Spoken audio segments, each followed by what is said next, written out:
L'Église Habas Shalom est heureuse de partager avec vous cet enseignement pour votre édification.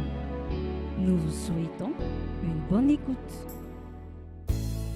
Alléluia. Gloire à ton Saint-Nom, Seigneur. Car tu es présent parmi nous et tu fais des choses extraordinaires pour nous. Dans le nom précieux de Jésus-Christ de Nazareth. Alléluia. Quelqu'un pouvait dire que nous ne devons jamais demander la présence de Dieu. Alléluia. Parce que la présence de Dieu ne nous quitte jamais. Nous devons demander sa manifestation. Alléluia. Parce que son esprit en toi, alors jamais Dieu ne t'a quitté. Lorsque tu as reçu son esprit. Alléluia. Maintenant, si tu as besoin de quelque chose d'extraordinaire, alors demande la manifestation de cet esprit. Alléluia. À l'impact de Dieu, tu peux t'asseoir. Tu demandes la manifestation de cet esprit et tu le verras se manifester dans ta vie. Alléluia. Alléluia. Alors, ne te sens jamais seul. Sache que Dieu est avec toi. Alléluia. Nous allons avancer sur les stratégies pour vaincre la tentation. Je précise que cet enseignement, cette série d'enseignements, nous sommes en train de le donner afin que nous puissions avoir cette sagesse-là de pouvoir tenir ferme contre tous les plans et les programmes des ténèbres contre nos vies. Alléluia. De pouvoir tenir ferme jusqu'au bout. Parce que le diable ne dort pas, il est déchaîné. Et nous sommes dans une nation où il est encore plus que déchaîné. Alléluia. Il fait tellement de choses et il attire tellement de personnes dans la corruption. Et que nous devons veiller. Le diable n'a pas le droit de faire quoi que ce soit dans ta vie tant que tu lui as donné l'autorisation. Et il le sait. Il le sait très bien. Tant que tu lui as donné l'autorisation ou tant qu'une autorité de ta vie lui a donné l'autorisation. C'est pour cela qu'il est obligé d'utiliser beaucoup de stratégies pour avoir soit tes autorités, soit t'avoir toi-même. Afin que tu tombes dans beaucoup de choses qu'il a préparées pour toi, pour t'éloigner complètement de Dieu. Il est important pour nous, en tant que chrétiens, de comprendre que nous suivons un Dieu saint et que notre identité par rapport au Dieu saint, ce n'est pas tout l'or et l'argent qu'il a, mais c'est plutôt sa sainteté. Alléluia. Nous sommes à l'image de Dieu, mais cette image que nous devons plus refléter de lui, c'est aussi sa sainteté. Alléluia. En plus de son amour. Alléluia. Parce qu'il est amour et il est saint. On n'a pas dit que Dieu a la sainteté. Dieu est saint. Dieu n'a pas l'amour. Dieu est amour. Alléluia. Et nous devons manifester cela. Pour cela, tout enfant de Dieu doit comprendre qu'il ne peut pas vivre comme il veut. Il ne peut pas laisser libre cours à ce qu'il veut. Il doit pouvoir marcher comme Dieu veut et marcher dans la vérité et la lumière afin d'être à l'image de Dieu et de pouvoir l'honorer par sa vie. Alléluia. Et ça, lorsque nous ne le recevons pas pleinement dans nos cœurs, nos vies vont s'éloigner de plus en plus de Dieu. Une chose que le Seigneur m'a permis de comprendre, c'est vrai que je vous partage toutes les choses qui me permettent de comprendre par ma relation avec le Saint-Esprit, c'est que plus tu descends, si tu descends un peu, tu continues à descendre. Si tu montes, tu continues à monter. C'est-à-dire qu'il n'y a pas de stabilisation dans une marche chrétienne. Il n'y a pas à faire de dire que je suis bloqué, je ne bouge pas. Non. Si tu es en train de descendre, tu descends. Si tu es en train de monter, tu montes. C'est pour ça que celui qui se sanctifie, même dans les détails, continue à grimper dans la sainteté. Mais celui qui commence à pécher ne dit pas qu'il va grimper, il ne grimpe pas, il descend. Il n'y a pas un sens neutre. Il n'y a pas une possibilité où tu peux seulement t'arrêter sans bouger pour dire, bon, je ne pêche pas, je ne me sanctifie pas, en même temps je ne me souille pas. Ça n'existe pas. Ça n'existe pas. Si ça existait, alors on aura des enfants intermédiaires entre Dieu et le diable. La Bible nous dit clairement qu'il y a des enfants de Dieu et il y a les enfants du diable. Et les enfants de Dieu ne sont pas ceux qui viennent à l'église. Les enfants de Dieu, c'est ceux-là qui pratiquent la justice, c'est ceux-là qui marchent dans la lumière. Les enfants du diable, c'est ceux-là qui pratiquent l'injustice, c'est ceux-là qui vivent dans les ténèbres. Nous devons comprendre qu'un peu de levain, comme la Bible nous dit, c'est-à-dire un peu de péché peut nous faire tomber. Un peu de péché peut nous tirer vers le bas. Donc nous devons comprendre que dans nos vies, aucun péché mignon doit prendre place. Nous devons nous battre avec l'aide du Saint-Esprit pour tenir ferme. Et c'est très, très, très, très important dans nos relations avec Dieu. Et nous devons croire fermement qu'un chrétien peut se sanctifier et être pur toute l'année. Moi, il m'arrive deux fois quand je me mets devant le Seigneur, je ne sais pas quoi demander pardon. Ça m'arrive. Que je me mette devant lui, je ne sais pas quoi. Lui demander pardon, pourquoi? Je n'arrive pas à trouver. Pas parce que je suis meilleur que vous. Parce qu'à un moment, quand tu marches dans la sainteté, comprends que la sainteté attire la sainteté. Le péché attire le péché. Quand tu commences à marcher dans la sainteté, il y a des choses qui deviennent ta nature, sans même t'en rendre compte. C'est des choses qui commencent à être ta nature, qui commencent à être toi maintenant. Que tu fais maintenant sans effort, parce que tu as commencé à tirer la sainteté, alors la sainteté te poursuit. Alléluia. Et le péché s'attache. Plus on en goûte un peu, plus on en goûtera davantage et plus on s'éloignera de Dieu. Donc il est très important pour nous de nous sanctifier. Lorsqu'on parle de tentation, ce n'est pas seulement la tentation, parce que j'en ai parlé beaucoup dans ces enseignements, mais je ne l'ai pas défini clairement. La tentation n'est pas seulement la tentation seulement par rapport au péché.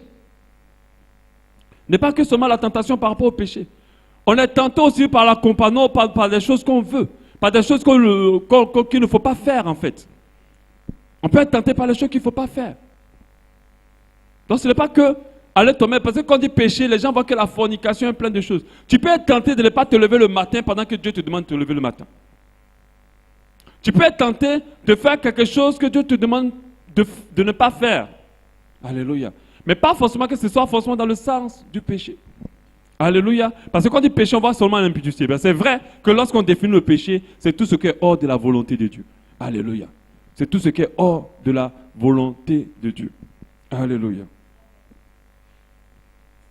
La tentation aussi peut venir en entrave à la discipline que tu t'es donnée avec le Seigneur. Si tu t'es dit avec Jésus, à partir de maintenant, je ne fais plus telle chose. Ce n'est pas parce que tu seras en train de le faire que tu es en train de forcément pécher. Mais si tu sais que cette chose que tu es en train de faire n'est pas bonne pour ta marche, n'est pas bonne pour ta santé spirituelle. Donc il faut pouvoir rester dans cette discipline, même si ce n'est pas la discipline qui nous façonne. Parce que notre foi, notre discipline vient de notre foi en Dieu. Si on aime énormément Dieu, qu'on a foi en lui, on va être discipliné dans notre marche. Mais si on s'aime soi-même et qu'on veut se faire plaisir, alors on aura du mal à être discipliné. Et notre nature sera forte. Stratégie 17. Laisse-toi conduire par le Saint-Esprit, parce qu'il conduit toujours dans la chambre haute. Laisse-toi conduire par le Saint-Esprit, parce qu'il conduit toujours dans la chambre haute. Laisse-toi conduire par le Saint-Esprit veut dire, il ne faut pas que toi-même tu fonctionnes seul.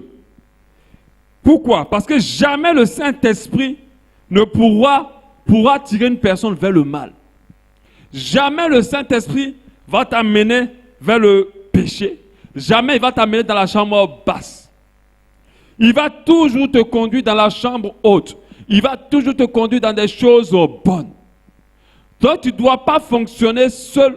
Tu dois apprendre à fonctionner avec le Saint-Esprit. Lorsqu'une personne cesse de se laisser conduire par le Saint-Esprit, elle va tomber dans le péché. Lorsqu'une personne cesse de se conduire par le Saint-Esprit, elle va tomber dans le péché. La Bible nous dit que l'Esprit de Dieu nous conduira dans toute la vérité. Mais la vérité peut intégrer aussi les bonnes attitudes, les bons comportements, dans tout ce qui est vrai pour Dieu. Donc si tu te laisses conduire par le Saint-Esprit, tu vas être loin de ce qu'il ne faut pas. La Bible dit marchez par l'Esprit et vous n'accomplirez pas les désirs de la chair. Ça veut dire marchez par l'Esprit et vous ne tomberez pas dans la tentation. Donc laisse-toi conduire par le Saint-Esprit. Le rôle du Saint-Esprit dans notre vie, parce qu'il est Dieu. Jésus, il était le sacrifice. Le Père, c'est celui-là qui contrôle tout. Le Fils était le Saint, mais le Saint-Esprit, c'est celui-là qui nous donne la capacité. C'est l'Esprit de Dieu qui nous donne la capacité. Jésus a eu besoin de partir, parce que ce n'était pas son rôle. C'était en son nom qu'on pouvait toutes choses. Mais ce n'est pas l'Esprit qu'on y arriverait. On arrive. Quand il dit au nom de Jésus, telle chose, je veux qu'elle se produise, c'est par le Saint-Esprit que tu y arriveras. Alléluia. Et l'Esprit de Dieu est venu pour nous guider, pour nous orienter, pour nous parler, pour nous fortifier, pour nous soutenir, pour nous pousser à y arriver, pour nous fortifier. Il est comme l'aide divine que Dieu nous apporte au travers de lui-même, parce que le Saint-Esprit est Dieu. C'est l'aide divine. Le Saint-Esprit n'est pas un agent de Dieu. Le Saint-Esprit est Dieu. Parce que beaucoup de personnes pensent que le Saint-Esprit est un agent de Dieu. Le Saint-Esprit est Dieu. C'est l'aide divine que Dieu nous apporte. Si nous n'avons pas l'Esprit de Dieu, nous ne pouvons rien faire. Nous ne pouvons arriver à rien. Malgré toute notre volonté, nous ne pouvons pas faire des choses de nous-mêmes sans l'Esprit de Dieu. Pour vaincre la tentation et le péché, nous avons besoin de cette aide qui vient d'en haut. La Bible nous dit, je puis tout par celui qui nous fortifie, qui me fortifie. C'est-à-dire que je puis tout par le Saint-Esprit. Ce qui est impossible aux hommes est possible par le Saint-Esprit. En fait, c'est ce que le verset doit dire. Ce qui est impossible aux hommes est possible par le Saint-Esprit. Lorsque tu fonctionnes avec le Saint-Esprit, tu rentres dans ce qu'on appelle le surnaturel. C'est-à-dire que tu arrives à un niveau où l'homme normal ne peut pas. L'homme normalement ne peut pas rester toute une année sans rapport sexuel. Mais par le Saint-Esprit, une personne peut rester toute une année, même beaucoup plus, sans rapport sexuel. L'homme normalement ne peut pas faire 40 jours sans manger. Mais par le Saint-Esprit, l'homme peut arriver à faire 40 jours sans manger. Parce que l'Esprit n'agit pas seulement que dans le volet spirituel. Le Saint-Esprit agit aussi dans notre chair. Il agit aussi dans notre âme. Il a cette capacité-là d'agir à tous les niveaux de notre être. Et il est important pour nous de fonctionner avec lui. C'est pour ça qu'à chaque fois que nous commençons nos journées, il faut fonctionner avec le Saint-Esprit. Les commencer avec le Saint-Esprit, les achever avec le Saint-Esprit, les vivre avec le Saint-Esprit. Quand on fonctionne ainsi, alors la tentation et toutes ces stratégies n'ont pas de pouvoir sur nous. Nous tombons dans la tentation lorsque nous menons notre vie sans le Saint-Esprit. Sans le Saint-Esprit. Lorsqu'une personne refuse d'être dirigée par le Saint-Esprit, parce qu'il pense seulement que le Saint-Esprit est utile pour l'onction, utile pour la puissance, utile pour les prophéties, pour les langues, cette personne-là n'a pas compris quelque chose d'important. Elle aura du mal à se maintenir dans la lumière, dans la vérité, à se tenir debout. Alléluia. Le Saint-Esprit veut nous conduire dans la chambre haute. Le Saint-Esprit veut nous conduire en hauteur. Vous savez, sur la terre, dans le bas niveau, on est exposé à tout. Mais en hauteur, il y a plusieurs choses qui peuvent plus nous atteindre. Et c'est seulement qu'avec le Saint-Esprit que nous pourrons arriver. Alléluia.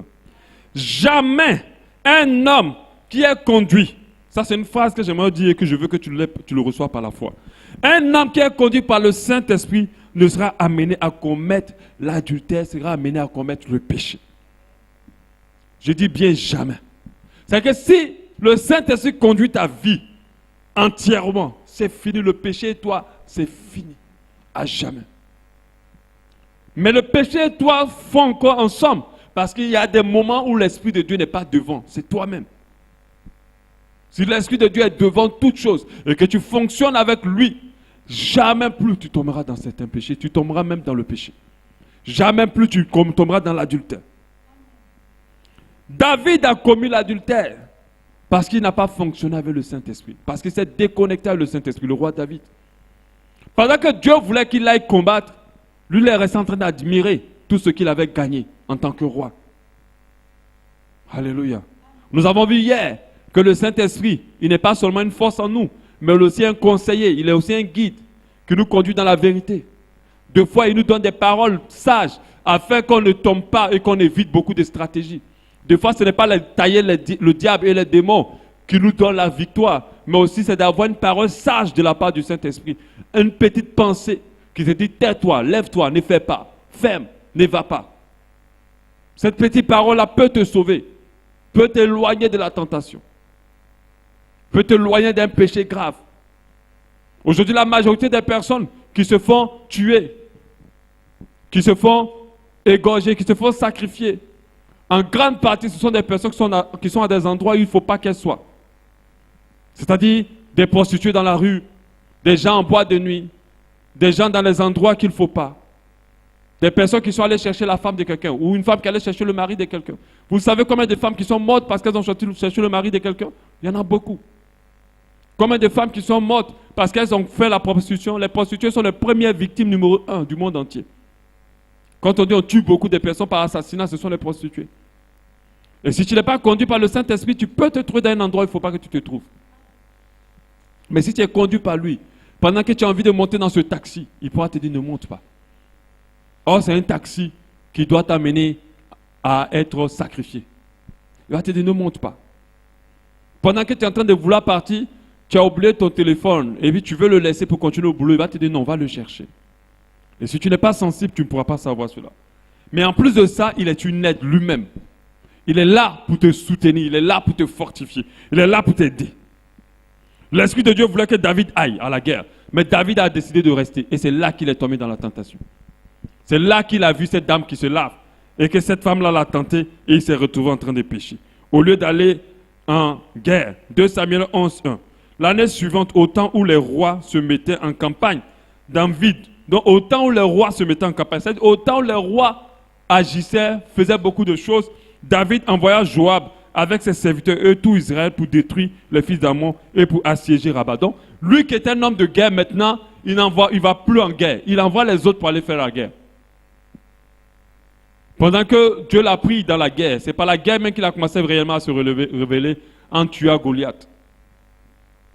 Il est resté là en train d'admirer. Donc un soir, il se leva et se coucha de sa couche. Et comme il se promenait sur le toit de sa maison royale, il aperçut de là une femme qui se baignait et qui était très belle. Cette femme que Bathsheba, elle n'a pas séduit volontairement, mais il a été séduit par elle et il est tombé dans le péché. Et il allait plus loin. Il allait jusqu'à tuer la mari de cette dame-là pour l'avoir pour lui.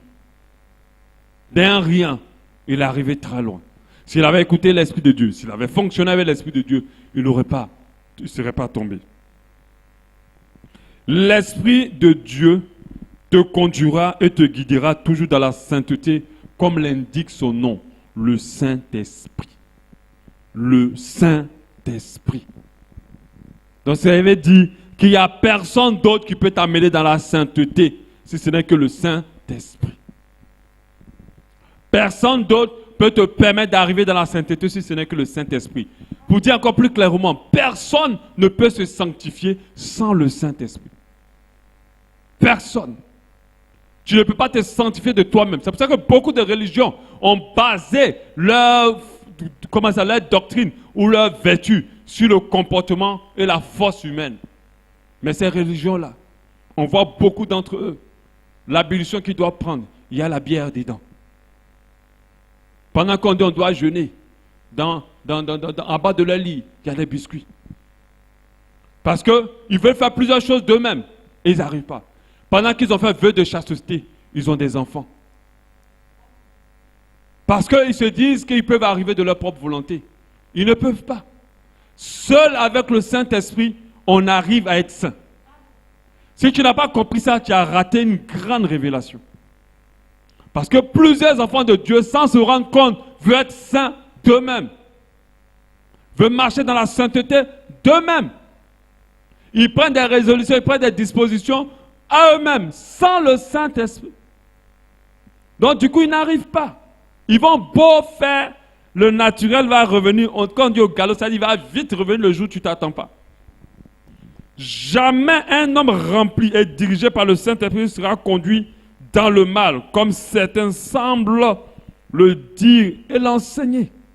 Il y a certaines personnes qui disent que le Saint-Esprit m'a envoyé dans ce péché-là parce qu'il voulait m'enseigner. Jamais il t'enverra là-bas. Jamais il te conduira dans la saleté. Parce que d'autres trouvent tous les moyens pour justifier pourquoi ils sont dans ça. Jamais il le fera. Il aura toutes les stratégies, mais toutes ces stratégies te verront vers la sainteté. Parce qu'il ne peut pas cohabiter avec la saleté. Et la saleté la triste. Vous n'avez jamais vu des femmes qui dans leur maison ne supportent pas la saleté. Ça existe. C'est-à-dire que dès que quelque chose est sale, il y a un problème. Il y a d'autres qui lavent leur mur. Elle se lève, la ménagère, qu'elle paye à peine combien de francs, doit laver le mur. Et dès qu'elles sont sales, mon petit frère par exemple, lui dès qu'il transpire, il faut qu'il se lave. Dès qu'il a seulement une petite goutte de sueur, il peut se laver 3-4 fois par jour. C'est comme ça que le Saint-Esprit est. Il ne supporte aucune forme de saleté, aucune forme d'impureté. Donc du coup, si tu fonctionnes avec lui, forcément tu vas arriver dans la pureté. Forcément tu vas marcher dans la pureté. Ne cherche pas à être saint de toi-même, tu ne pourras pas. Tu ne pourras jamais. C'est pour ça que lorsqu'on te demande comment tu arrives à marcher dans la sainteté, tu dis que vraiment avec l'aide du Saint-Esprit, j'y arrive. Ne dis pas aux gens que je jeûne, je prie. Ne dis pas aux gens que je fais ceci, je fais cela. Parce que même pour jeûner, pour prier, il faut la force du Saint-Esprit. Alléluia. Dieu n'a pas besoin de te mettre dans le péché pour t'enseigner. Dieu n'a pas besoin de t'attirer dans le péché pour t'enseigner. Dans toutes ces stratégies, il n'y a pas le péché. Il n'a pas programmé le péché pour toi. C'est quand tu tombes dans le péché que lui, comme il t'aime, il essaie de rattraper les choses. Mais les conséquences resteront liées à ta vie. Quand même. Donc il faut comprendre, plus vite tu te sanctifies, mieux c'est pour toi. Plus vite tu avanceras dans ta destinée. Plus vite tu avanceras dans ce pourquoi Dieu t'a appelé. Alléluia. Ecclésiaste, on va le prendre ensemble, 4 à 9. Ecclésiaste 4 à 9. 2 valent mieux qu'un, parce qu'ils tirent un bon salaire de leur travail. Car s'ils tombent, l'un relève son compagnon. Même malheur à celui qui est seul et qui tombe, sans avoir un second pour le relever. Même si 2 couchent ensemble, ils auront chaud. Mais celui qui est seul, comment aura-t-il chaud? Et si quelqu'un est plus fort qu'un seul, les 2 peuvent lui résister. Et la corde à 3 fils ne se rompt pas facilement. Cette parole-là, nous la lisons pour comprendre que qu'on ne peut pas arriver à la sainteté seul. Il nous faut fonctionner, nous associer avec quelqu'un. Et cette personne, c'est évidemment le Saint-Esprit. Tu ne peux pas y arriver seul. Il faut être rempli de lui. Il faut développer une amitié profonde avec lui. Quand tu as compris que ta solution est en quelqu'un, alors tu t'attaches plus à cette personne-là pour y arriver. 2 valent mieux que 1. Tu ne peux pas fonctionner seul, tu n'arriveras pas. Tu n'arriveras pas. Ce n'est ni par ta force, ce n'est ni par ta puissance, mais c'est par le Saint-Esprit que nous sommes capables d'y arriver, de vaincre l'ennemi dans tout type de tentation. Zacharie 4, 6 dit, ce n'est ni par la puissance ni par la force, mais c'est par mon esprit, dit l'Éternel des armées. C'est par mon esprit que nous pouvons arriver. C'est par l'Esprit de Dieu que nous y arriverons. Donc il faut que nous fonctionnons avec lui. Un pneu qui est gonflé va rouler plus facilement sur toute plateforme. Alléluia. Un ballon qui est gonflé va s'envoler plus facilement d'air. Un voile qui est rempli de vent va donner plus de vitesse au bateau. Un chrétien qui est rempli du Saint-Esprit fera des exploits de sainteté en qualité et en endurance. Tant que tu es rempli du Saint-Esprit, tu seras déconnecté de la chair et de tous ses désirs. Tu seras déconnecté des tentations de toutes les formes de l'ennemi. C'est pour ça que la Bible nous encourage à être constamment rempli du Saint-Esprit. Et nous savons quels sont les modes pour être remplis du Saint-Esprit. L'un des moyens, c'est la prière. L'autre moyen, c'est la présence de Dieu. L'autre moyen, c'est la lecture de la parole de Dieu. Jésus-Christ est notre modèle, priait exagérément. Il y a une chose qui n'est pas exagérée pour Dieu aussi, c'est la prière. Il passait des temps dans la prière. Il faisait ce qu'on appelle la prière persévérante. Aujourd'hui, je suis en train de lire un livre qui me parle de la prière persévérante. Il dit que c'est seulement la prière persévérante qui bouscule les choses. Alléluia.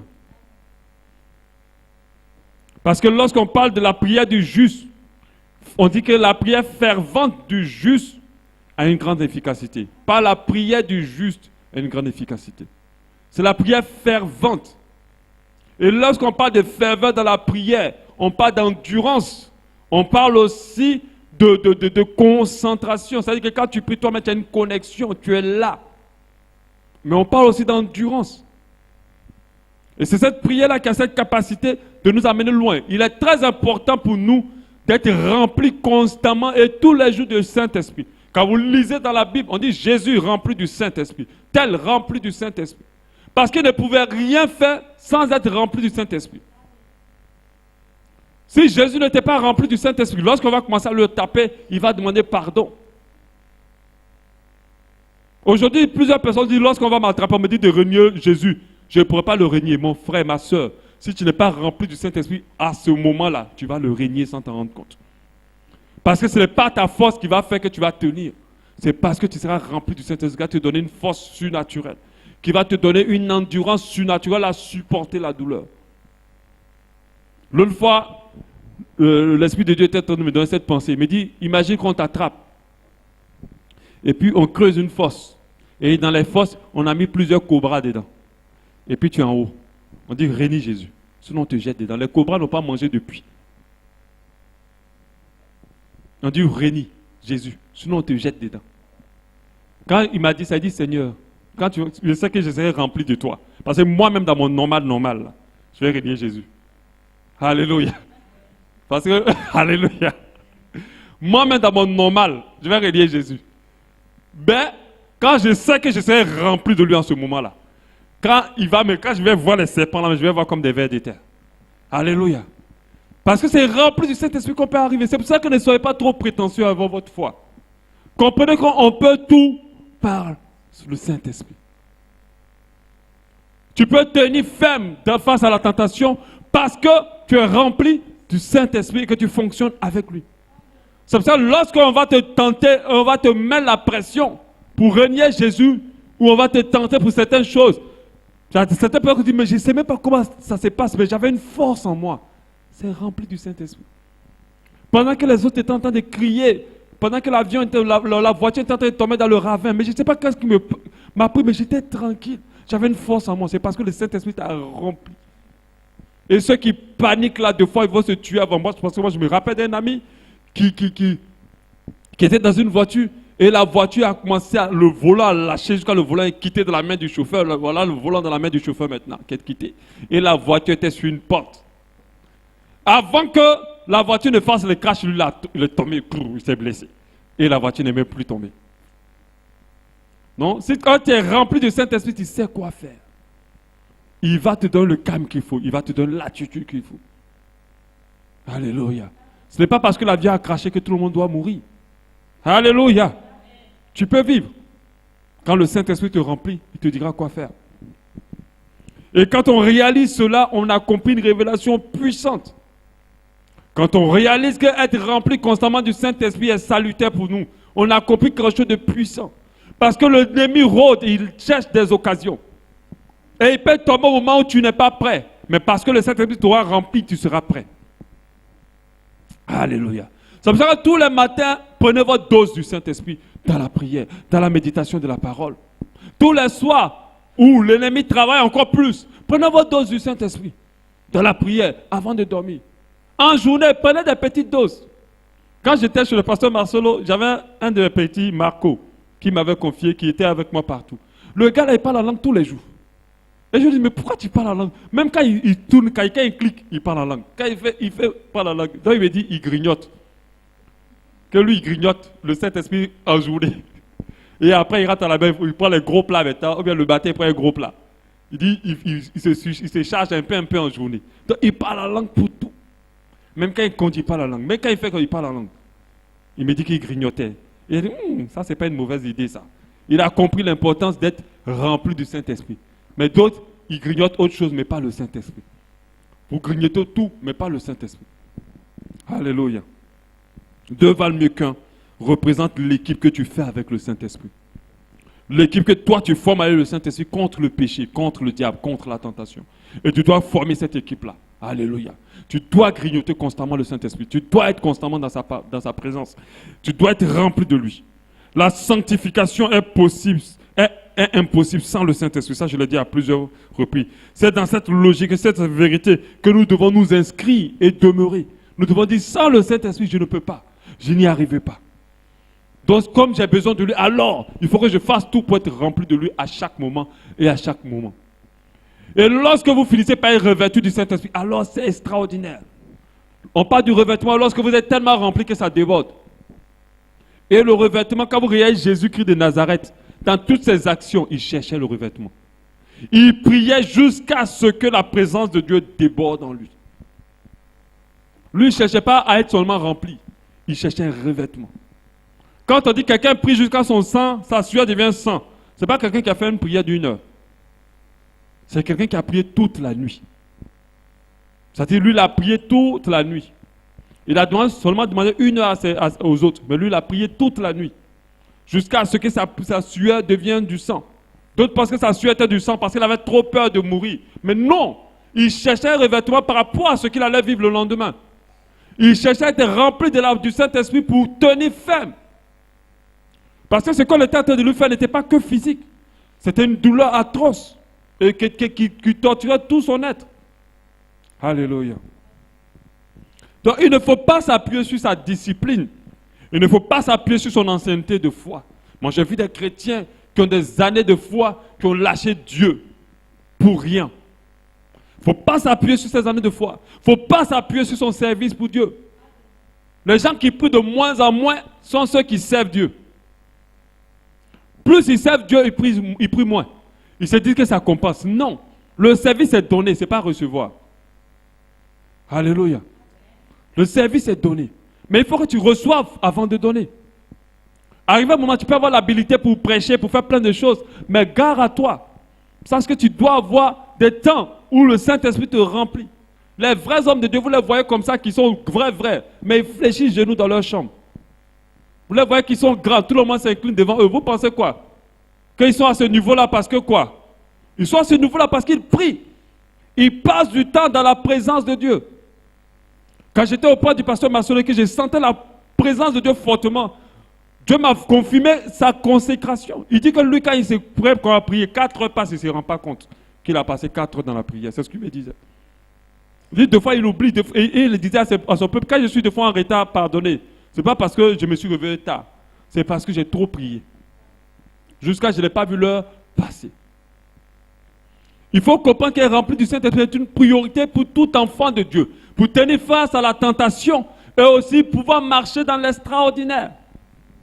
Alléluia. Pierre qui a renié Jésus à la Pentecôte parce qu'il n'était pas rempli du Saint-Esprit, a bravé tout après la chambre haute. Jusqu'à livrer sa propre vie pour Jésus. Après ça, on n'a plus parlé de trahison de Jésus. Mais avant, non. Jésus leur disait 1 heure, ils n'ont pas prié. Mais après cela, qu'elle a été remplie du Saint-Esprit, il était un sacrifice vivant.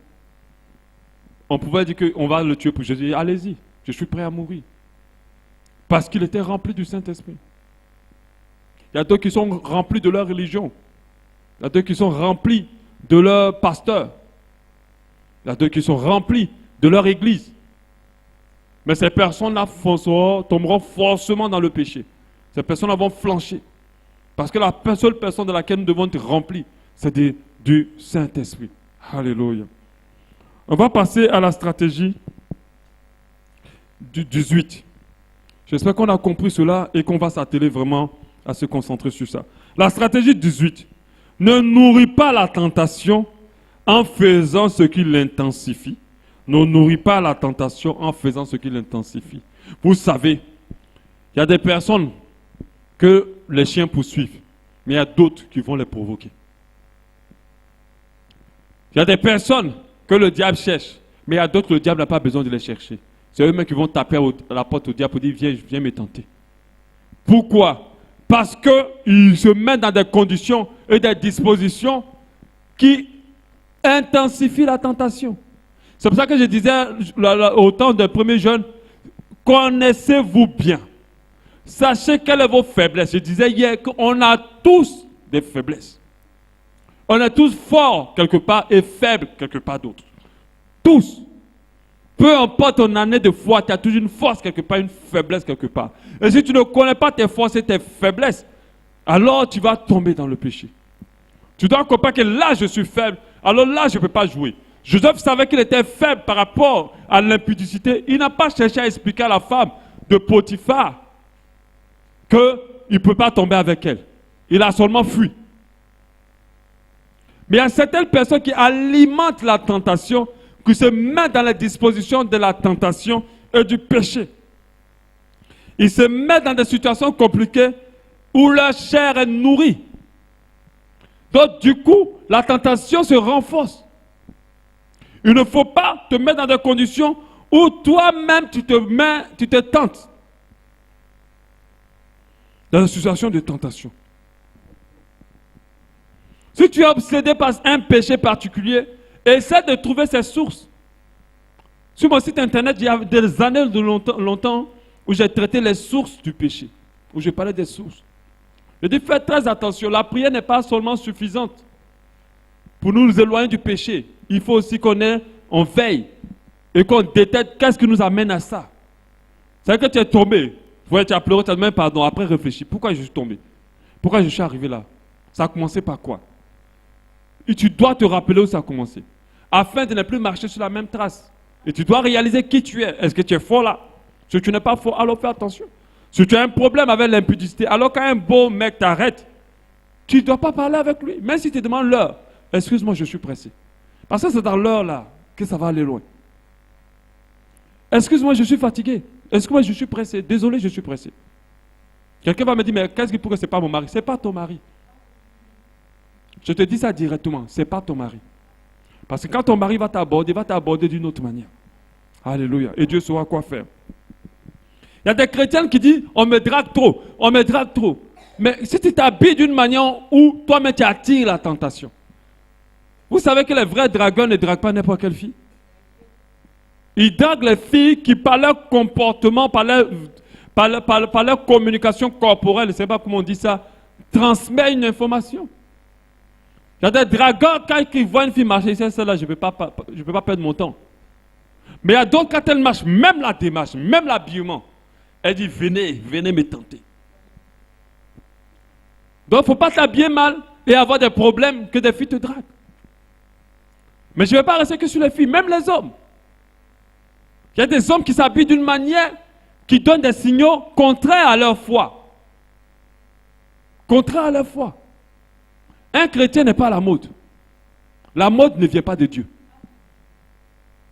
Maintenant, quand tu t'habilles comme un mannequin et que toutes les filles veulent coucher avec toi, alors, pourquoi tu te plains d'être tenté? Tu ne peux pas te plaindre d'être tenté. Parce que les signaux que tu envoies, quand elles te voient net, elles ont envie d'être dans tes bras. Les signaux que tu envoies en tant que femme, quand le gars te voit, il a envie de t'avoir. Donc il ne faut pas, quand tu t'habilles, il faut que le Saint-Esprit valide ton habillement. Aujourd'hui, garçon, maintenant, porte habillement ou les plaqués. Il y a d'autres qui risquent d'être stériles avec les pantalons slim. Parce qu'il est plaqué à un point que je ne sais pas qu'est-ce qu'il cache maintenant.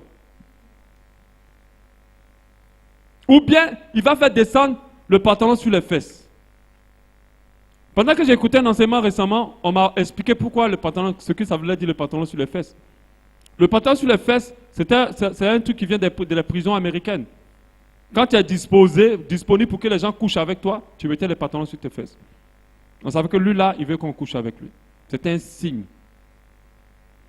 Aujourd'hui, tout le monde met les pantalons sur les fesses sans comprendre qu'ils sont en train d'attirer les démons d'homosexualité sur leur vie. C'est un signe dans les prisons. Quand ils savaient qu'ils étaient disponibles, ils mettaient les pantalons sur les fesses. Et les rappeurs américains en ont pris pour faire une mode. Et c'est parti dans le monde entier. Et sans se rendre compte, ils sont en train de pratiquer quelque chose et attirer des esprits malins sur eux.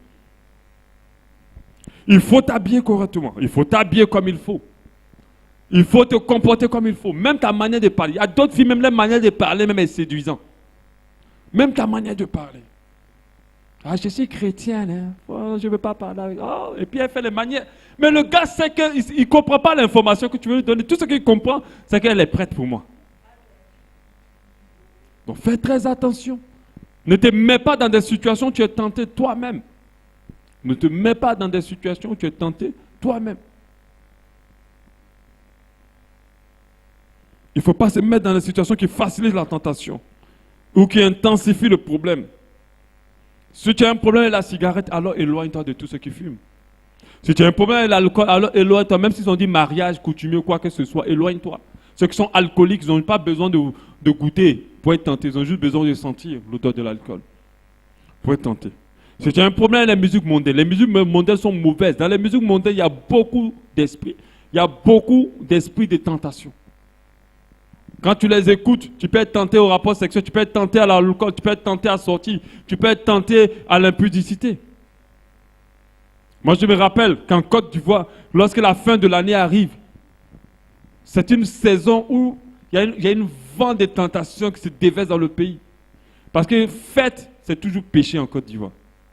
Quand on dit fête, les filles même qui sont dures pendant toute l'année, elles n'acceptent pas les hommes, elles deviennent faciles. Elles acceptent les hommes à cette période-là.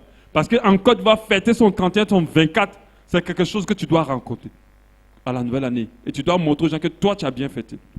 Donc c'est un esprit. Donc aucune fille ne veut faire 31, 24 seule.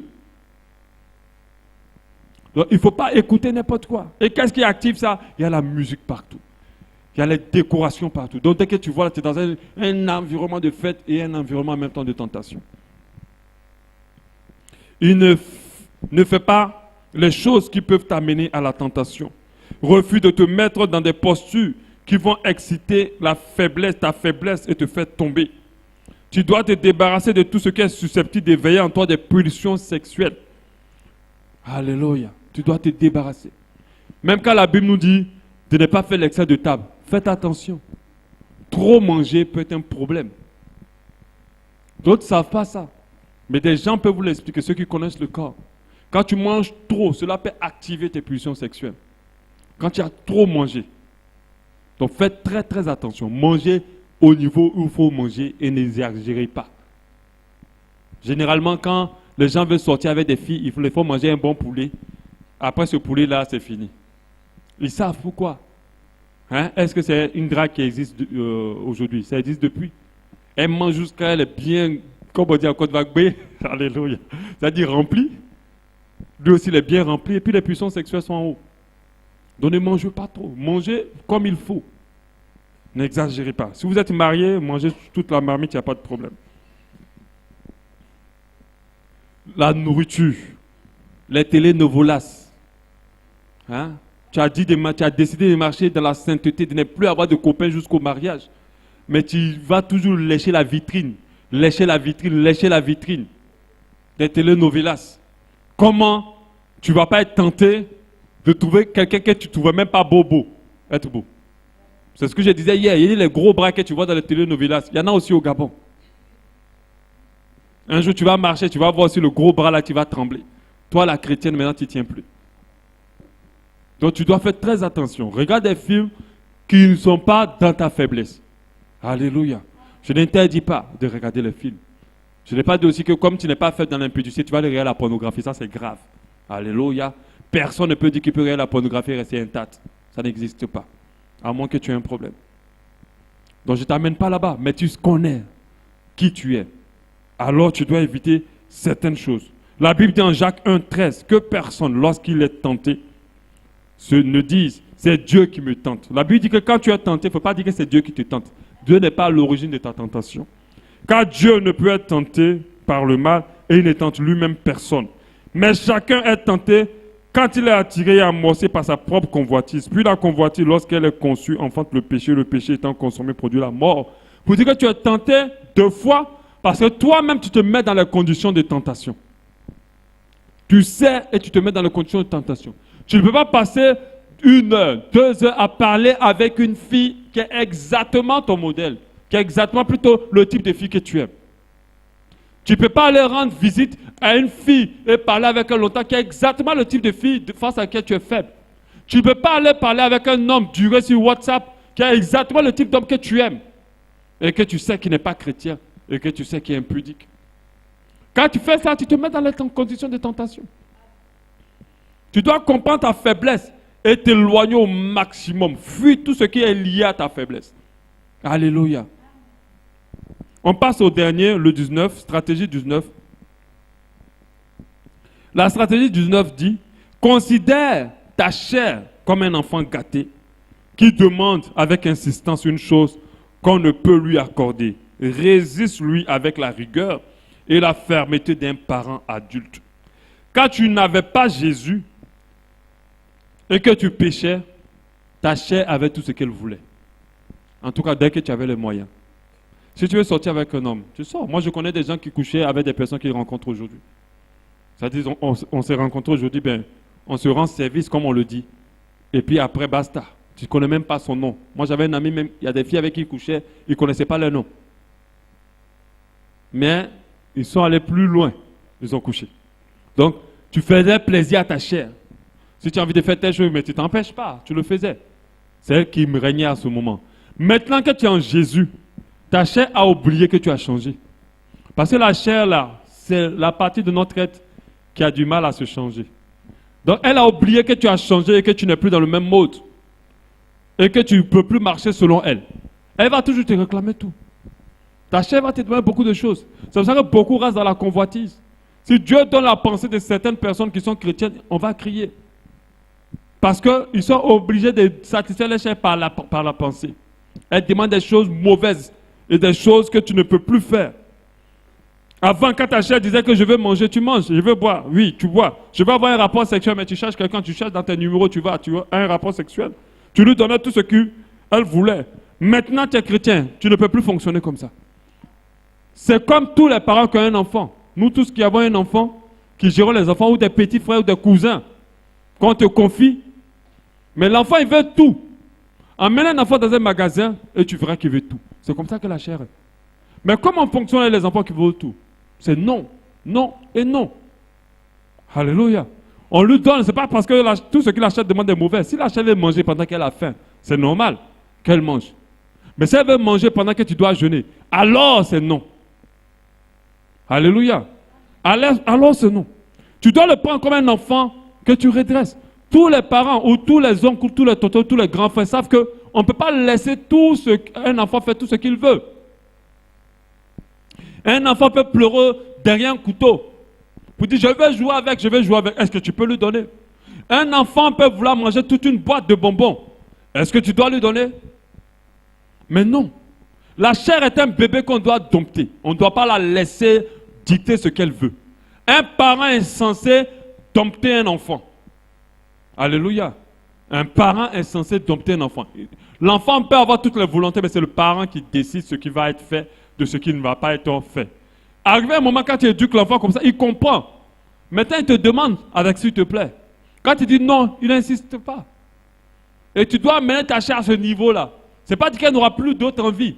Mais elle va la voir quand tu dis non, elle se calme. Tu dois la traiter comme un enfant gâté. La Bible nous dit en Galates 5, 24, ceux qui sont en Jésus-Christ ont crucifié la chair avec ses passions et ses désirs. C'est-à-dire ceux qui sont en Jésus-Christ ont dompté la chair. On dit à la chair, ce n'est plus toi qui gères. C'est mon esprit régénéré maintenant qui gère. Donc calme-toi. Tout ce que tu veux là, on va réfléchir. Si on est d'accord ou pas. Si ce n'est pas bon, c'est pas bon. Si c'est bon, c'est bon. Alléluia. Tu devrais le prendre comme un enfant. On doit toujours dire non et non et non à la chair. Et moi, la meilleure façon que j'ai trouvée, l'astuce personnelle que j'ai trouvée pour dire non à la chair, c'est de dire immédiatement arrière de moi, Satan. Dès que je sens que la chair veut quelque chose, je dis arrière de moi, Satan. Et ça s'arrête. Immédiatement. Et j'ajoute au nom de Jésus. Parce que c'est au nom de Jésus que nous pouvons activer l'action du Saint-Esprit. Alléluia. Donc je dis arrière de moi, Satan, directement. Dès que la chair dit je veux tuer, arrière de moi, Satan. Arrière. Deux fois tu es là comme ça, tu as décidé de ne plus critiquer. Mais quand tu te retrouves devant quelqu'un, quelque chose te dit, il faut lui dire telle chose. Moi, généralement, je dis arrière de moi, Satan. Je le dis en pensée pour ne pas arriver. Parce que si je veux seulement rester moi-même là, tu vas parler. Alléluia. Arrière de moi, Satan. Tu dois dire à ta chair, désormais, tu feras ci, tu feras ça. Désormais, tu ne feras pas ci, tu ne feras pas ça. Pourquoi? Dire non à sa chair n'est pas seulement pour les mauvaises choses, mais non aussi lorsque Dieu te demande de faire quelque chose de bien et qu'elle ne veut pas. Tu dois pouvoir dire à ta chair non. L'apôtre Paul pouvait dire, je traite durement mon corps et je le tiens assujetti. C'est-à-dire, il traite son fils, qui est sa chair, son enfant, avec dureté. Tout parent doit comprendre que l'éducation d'un enfant doit se faire au travers de la verge. Tu ne peux pas traiter un enfant avec les paroles douces. Il peut arriver des fois que tu dois frapper. Et si tu ne le traites pas avec dureté, demain, tu vas le récolter et lui, il aura une mauvaise éducation. De peur d'être moi-même rejeté après avoir prêché plutôt aux autres. Traite la chair avec la discipline d'un père, de sorte qu'elle sache que c'est toi le maître et non pas elle. Beaucoup de chrétiens ont du mal à traiter durement leur chair. Beaucoup de chrétiens ont du mal à dire non à leur chair. Quand la chair dit, j'ai faim, je ne veux pas jeûner aujourd'hui, d'autres ne jeûnent pas. Est-ce que c'est à elle de décider ça? Ce n'est pas elle. L'esprit veut que tu jeûnes, tu jeûnes. Si la chair veut manger, elle ne mange pas. Elle ne va pas mourir. Quand la chair dit, j'ai encore envie de dormir, pendant que l'esprit dit, j'ai envie de prier, tu dois dire à la chair, lève-toi, on va prier. Quand vous réveillez un enfant pour aller à l'école le matin, des fois il se lève, mais des fois il dit non. Et comment vous devez réagir en tant que parent quand l'enfant dit, papa, je ne vais pas aller à l'école aujourd'hui? Vous faites comment? Vous dites, bon, dors, continue à dormir. Ah non, hein? Lève-toi là-bas. Tu le tires même du lit. Va te laver. Tu penses que l'argent que je paye à l'école, c'est gratuit? C'est comme ça que vous devez dire à votre chair. Lorsque vous voulez vous lever le matin, Pierre dit, non, moi je vais dormir aujourd'hui. Je suis trop fatigué. Tu dis, réveille-toi. On doit aller prier. Ce n'est pas toi qui gères. Tu es maintenant mon esclave. Alléluia. Tu es maintenant mon esclave. Je ne suis plus ton esclave. C'est toi maintenant mon esclave. Tu vas faire tout ce que je dis quand je veux, comme je veux. Alléluia. Quand elle veut encore veiller pour dormir tard, pendant que toi, tu sais que tu dois dormir tôt, tu dis à la chair, tu vas dormir. Tous les parents savent que quand tu dis aux enfants, il est l'heure d'aller te coucher, il dit quoi? Non, je ne veux pas me coucher. C'est ça, non? Mais est-ce que vous le laissez? Tu vas te coucher. Mais si ta chair te dit à quelle heure tu dois te coucher, et elle te dit à quelle heure tu dois te lever, alors tu es l'esclave de ta chair. Tu es encore l'esclave de ta chair. Tu dois lui dire non, tu te couches et tu dors. Maintenant. Parce que je dois dormir. Quand elle ne veut pas aller à l'église ou aller à la réunion de prière, ben, tu dois lui dire, tu vas aller et tu iras. Parce que quand tu te lèves le matin, dis aujourd'hui là, vraiment, je ne vais pas aller à l'église. Tu dis, lève-toi, habille-toi, on part à l'église. Quand elle dit que je ne veux pas lire la Bible, je ne veux pas prier, alors tu dois lui dire, tu te lèves là, tu vas lire, tu liras même un chapitre aujourd'hui. Tu lui dis, tu vas prier même aujourd'hui 2 heures de temps. Parce que ce n'est pas à elle de te dire ce que tu dois faire. C'est maintenant ton esprit. Parce que lorsqu'on est enfant de Dieu, on marche maintenant par l'esprit. Par l'esprit, il y a un double sens. Il y a d'abord l'esprit régénéré par le Saint-Esprit, mais il est régénéré par le Saint-Esprit, mais on marche aussi par le Saint-Esprit. Alléluia. Parce que notre esprit régénéré a la volonté de Dieu. Alléluia. Donc nous devons pouvoir la pousser à faire ce qu'on veut. Et ce que Dieu nous demande. Tu dois discipliner la chair. Car tu es une nouvelle créature en Jésus. Ce n'est pas à elle de te dire ce que tu dois faire. C'est à toi de dicter à ta chair ce qu'elle doit faire. Et à chaque fois qu'elle te dit je ne veux pas, tu dois dire enfant gâté, tu vas faire. Tu vas faire. C'est en faisant comme ça qu'on arrive à dompter sa chair. Et lorsque tu éduques un enfant avec un bras de fer, l'enfant commence à se discipliner tout seul. Il y a des choses que tu ne vas pas dire. L'enfant va lui-même à 21h ou 20h, si c'est l'heure pour coucher, allez se coucher. Quand tu as commencé à adopter ta chair à dormir tôt, quand il est 21h, tu n'arrives même plus à tenir toi-même. Quand tu as adopté ta chair à te lever tôt, quand il est 5h du matin, tu n'arrives plus à dormir. Parce qu'elle va commencer à suivre ce que tu veux. Quand tu as commencé à déconnecter ta chair de tout ce qui est source de tentation, arrivé un moment, la chair, même quand elle est devant ça, elle s'ennuie. Et elle va commencer à te suivre. Elle va commencer à t'accompagner maintenant. Et c'est là qu'on arrive à marcher dans la sainteté aussi. Alléluia. On va prier. Gloire. L'Église Rabba Shalom remercie le Seigneur pour cet enseignement qui perfectionnera votre foi. Pour plus de renseignements sur notre assemblée, veuillez nous joindre au plus 241 07 93 10 00 ou faites un tour sur notre site internet www.abbashalom.org ou encore visitez notre page Facebook. Abba Shalom, expérimentez l'amour et la paix de Dieu.